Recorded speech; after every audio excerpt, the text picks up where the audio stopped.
Well, this question came from German, from Turkish Jahad. They ask, there is no Waleema feast in Turkey. The only meal offered to the guest is the one which is offered before or during the marriage.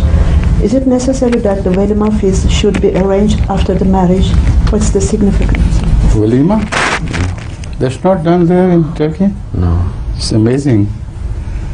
There's the one thing which is sunnah, the rest is not sunnah. What they do is optional.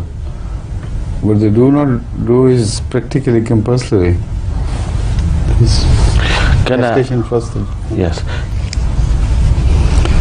My answer has already been given, which is that according to the sunnah, anything to be given to the wife or to be spent on the wife is of two types.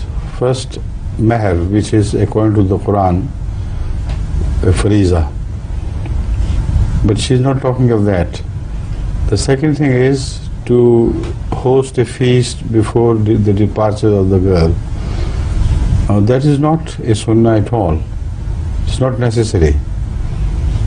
What is the sunnah is dawat-e waleema, which means after the girl has gone to the bridegroom and the bride and bridegroom have met together, then within a day or two a feast is thrown to indicate that the marriage has been consummated.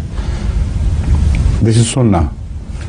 Now in Turkey I am amazed to learn that they do not follow the sunnah but do other things unnecessarily. This is not haram, of course, but sunnah must be followed. That is the priority.